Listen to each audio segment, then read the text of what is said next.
ताड़यिष्यति। हे बेटा तू ऐसा आचरण छोड़ दे। बेटा तेरे पिताजी, तेरे दादाजी का बहुत बड़ा नाम चलता है, वो बड़े विद्वान हैं। तेरे मामा तो ऐसे नहीं थे, तू ऐसा क्यों हो गया? तेरे नाना तो ऐसे नहीं थे, तू ऐसा क्यों हुआ पुत्र? खूब समझा रहे हैं,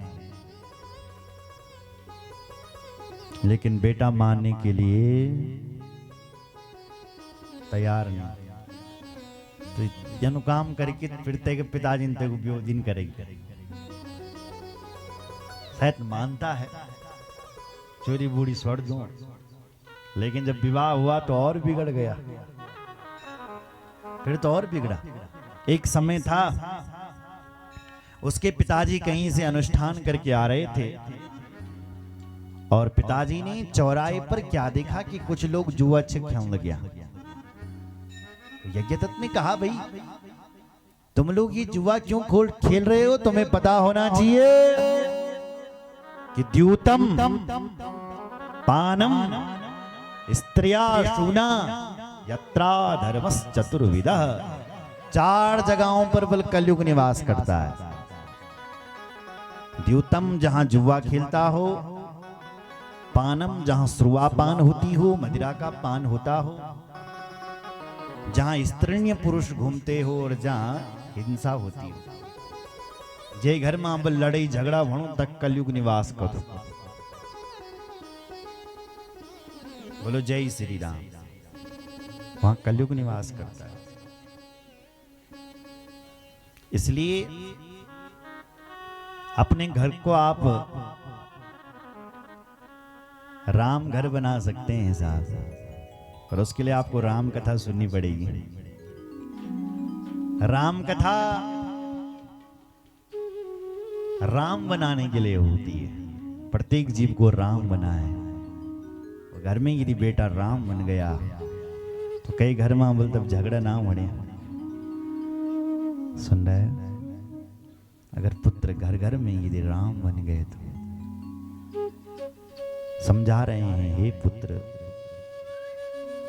4 जगह कलयुग निवास करता है, तुम क्यों ये जुआ खेल रहे हो? लोगों ने कहा, ए महाराज हमें डांटना बंद करो,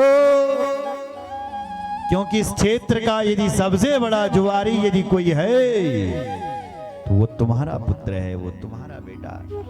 क्या कहा? बोले हाँ, यहाँ का जो सबसे बड़ा जुआरी है वो तुम्हारा बेटा है। महात्मा क्रोधित हो गए, मेरा बेटा? तुम्हें यदि विश्वास नहीं है तो दिखाई अंगूठी, ये सोने की अंगूठी देखो, ये आपकी है कि नहीं? बोले हाँ ये तो मेरी, ये मुझे कथा में मिली थी।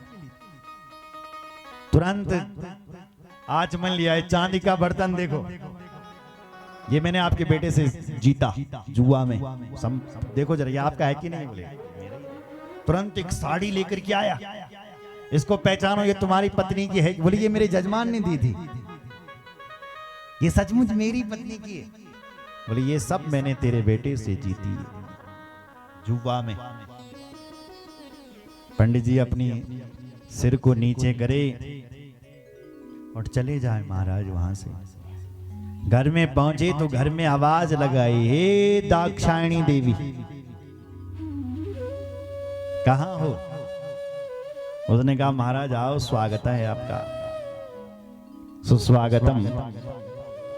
बोले स्वागत तो तब होगा, पहले ये बताओ मेरे जो तुमुक दे बहुत प्यारी प्यारी साड़ी थे त्वे तीन ले आई कक्षा 3 दिखा जरा मैं पहन के ला। तो उसने बहाना बना दिया, साहब तुमुक दे वर्दा पल पढ़ने लगी और टाइम ना महंगा मगरी, ये साड़ी पहनो बाद में दिखाऊंगी। तो पंडित जी बोले कोई बात नहीं, एक काम कर, तो भोजन बना रही है ना, तो मेरी वो भोजन करने वाली चौकी लेकर क्या, चांदी की चौकी जिसमें मैं भोजन करता हूं। तो उसने फिर माना, अरे मैंने कहीं रखी होगी। बोले मेरी वो अंगूठी ला जरा स्वर्ण की। बोले मैंने कहीं रखी होगी। पंडित जी को क्रोध आ गया। पंडित जी बोले, हे दुष्ट, हम हे सतपुत्र जननी नित्यं सत्या प्रभाषिणी यदा यदा त्वं संपृक्षे तनया क्व गतिष्वती।